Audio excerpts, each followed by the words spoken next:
Yes guys, welcome back to episode 4 of my bootcamp, Zero to Hero.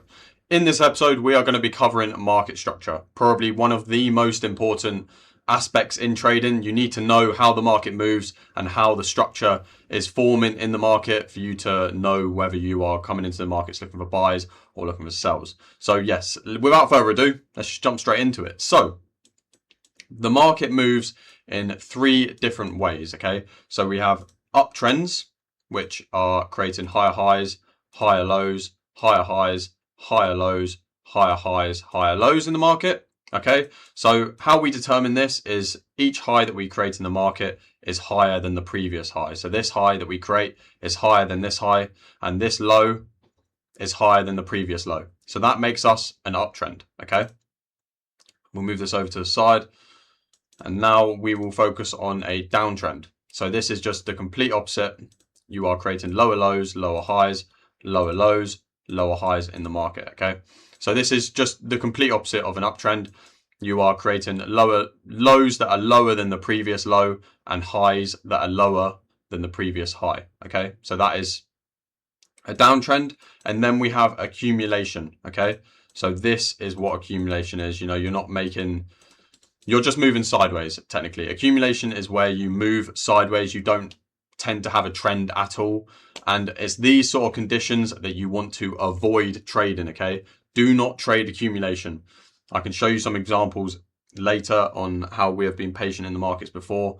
There was a time literally a few weeks ago that I'll show you on these markets where Monday to Wednesday was just pure accumulation. We broke out of that zone and managed to catch a really nice buy from there. So patience in the market. When the market is doing this, step away. Say, you know what, I don't need to trade today. The market is not looking clean. So these are our 3 market structures. Okay, so we have an uptrend, a downtrend, and accumulation. So when we're in an uptrend, we want to be looking for buys, and when we're in a downtrend, we want to be looking for sells. Okay. So let's find some examples on the charts of an uptrend and a downtrend. Well, here we go. So this is an accumulation phase. You can see here, we've come across one right away. Price has no clear direction here. We are not in an uptrend and we are not in a downtrend. We're not creating higher highs, higher lows, and we're not creating lower lows, lower highs. We've created a high here, we've created a higher low, and then equal highs, equal lows, equal highs, equal lows, equal highs, equal lows, etc. Avoid those conditions, okay? That's just a prime example of what you do not want to be trading. So now we'll jump into uptrends and downtrends. We'll find some clear ones. We'll jump onto the higher time frames because this is what we use for our uptrends and downtrends. So this was actually one of the trades that we caught. It was on the 11th of December. So you can see here we had price moving sideways. I'll put the trade on the screen that we caught just for a bit of proof.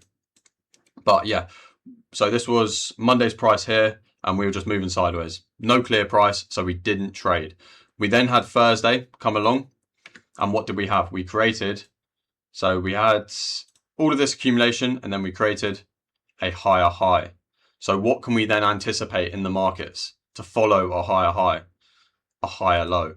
So we simply found our setup here on Thursday morning and basically bought from this higher low, which then printed a higher high, and we then in fact bought again somewhere in this area, I can't remember, the next day.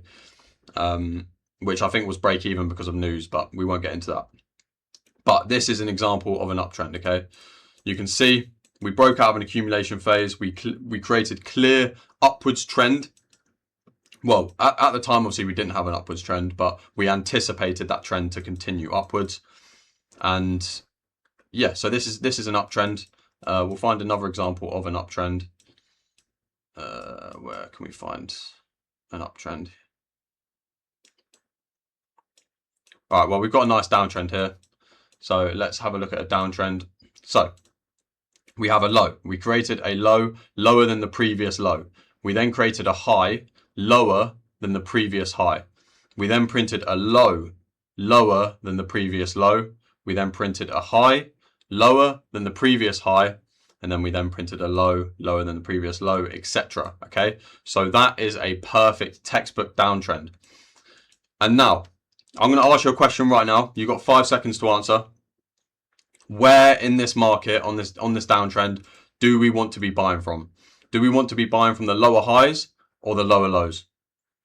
I'll have a little sip of my drink while I'm waiting. If you said we want to be selling from the lower highs, you are correct. Okay, so if you think about it this way, if we are selling from the lower high, we have more to aim for because we are anticipating that lower low to be created in the market. If we just sell from the lower low, look at this. We've got to then allow for price to potentially create that lower high with a stop loss, and we're going to have to target massive amounts of, target, which we might not be able to hit. So we want to be ideally selling from lower highs and buying from higher lows. Okay. So hopefully that makes sense. And these are classed as retracements. So instead of a change of character or a break of structure, etc., these are retracements. Okay.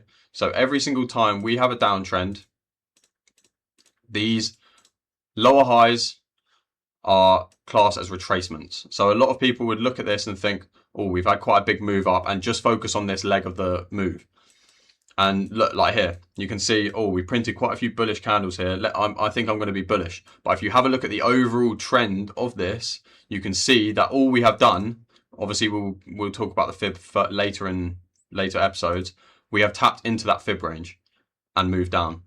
Okay, so it's very easily mistaken when you're on the lower time frames, especially because this would be quite a large move on the lower time frames. But if you scale out to the higher time frames, which is why we use, obviously we're on the hourly time frame now, and we use the hourly time frame as our bias for the day as well as the 4 hour.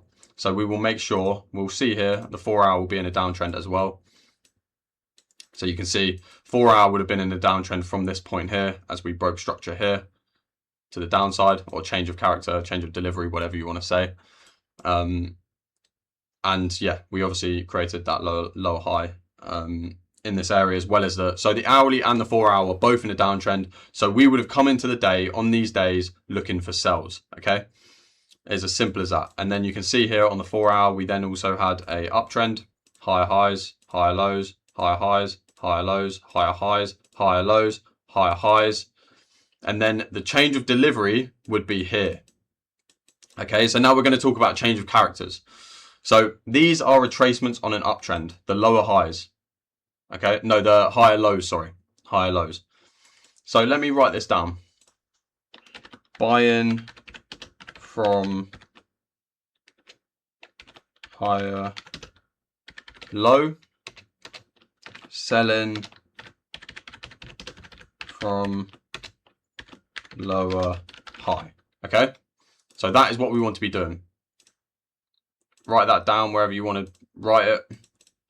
Every time we are looking for trends, so we'll come into the market, we're here, let's say, we think, right, we're looking for buys. We've created a higher low here, we've then created a higher high, we are in a clear uptrend. The hourly would obviously be looking, not always, but the hourly is normally very similar to the 4 hour. So we would come in looking for buys. And where would we want that buy from? We'd want that from the retracement, ideally, of this move here. Okay, into the fib range. Obviously, we'll talk about fib ranges at another point, but fibs are basically just used to catch those retracements. That is what the fib is used for. And then we have a change of character or a change of delivery, market structure shift, whatever you want to call it. And that is simply when the market is changing structure. So you can see here, we were in a uptrend, as we can see, higher highs, higher lows, higher highs, and then we printed a lower low. Okay, so that has ultimately changed our character from an uptrend to a downtrend.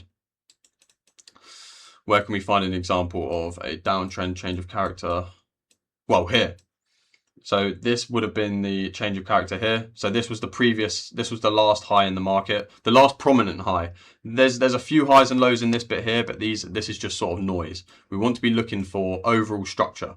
So we would pull this down like that and have that like that, because this is just a bit of noise. There's not clear highs and lows in the market. There's just a lot of wicks and a lot of sideways diagonal movement. Okay,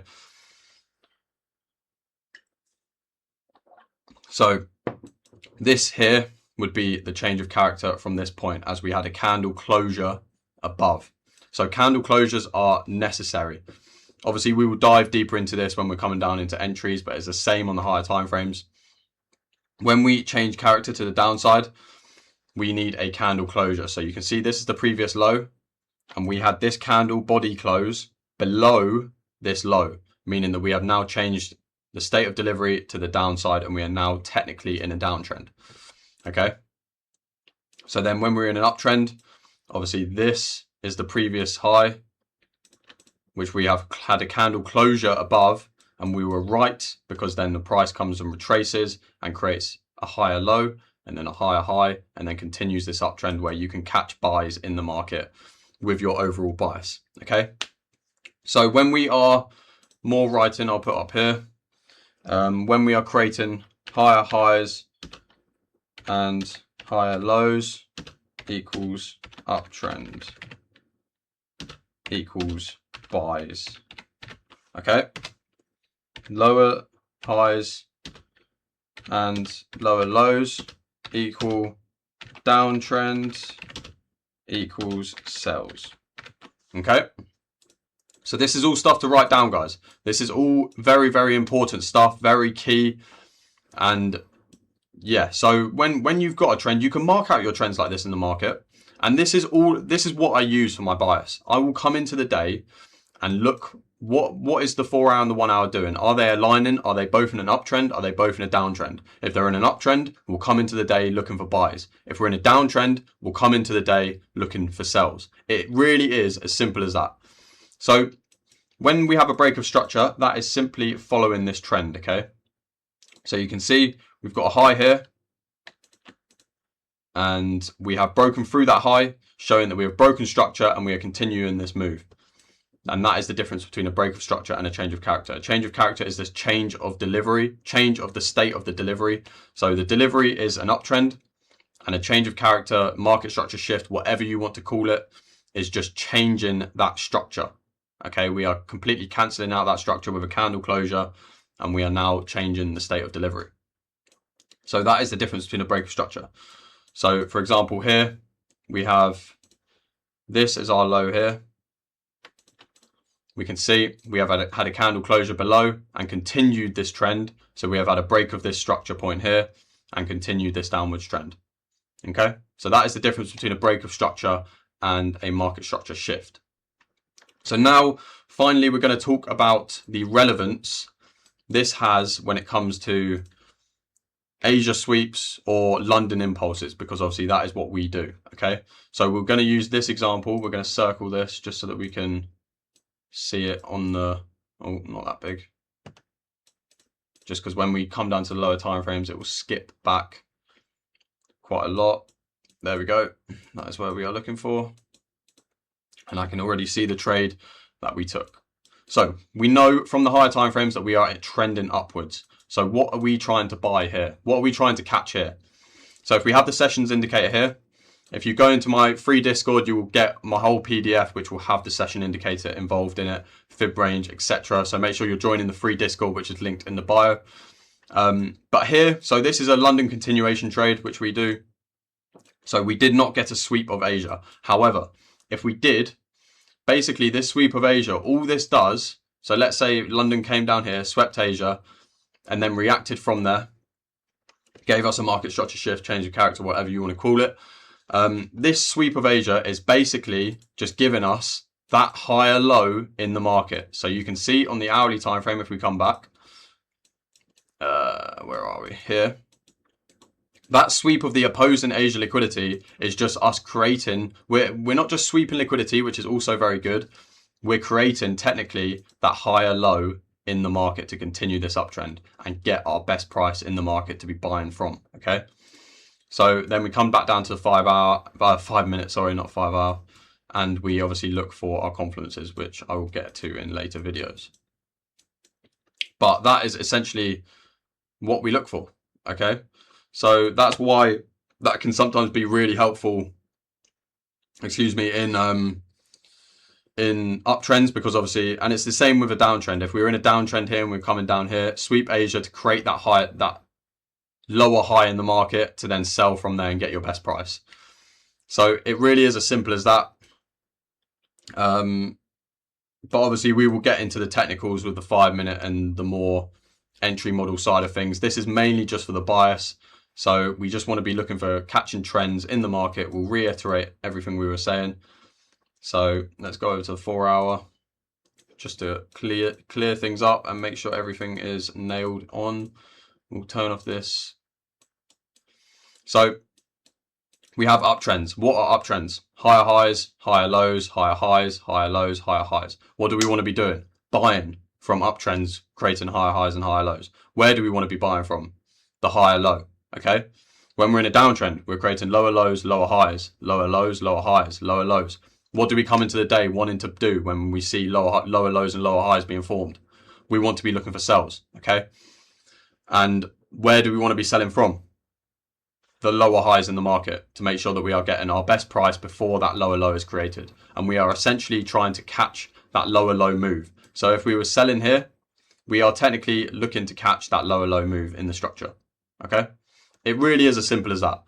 But yeah, that is the end of episode 4, is it? I think episode 4. If you did enjoy, make sure to hit that like button. Make sure to join the free Discord linked in the bio if you're not already. And check out all of my other socials. And just, yeah, hopefully you enjoyed. Subscribe so that you don't miss the next episode, because we are going to be doing 15 to 20 episodes of this. And yeah, hope you enjoyed. I'll see you in the next one.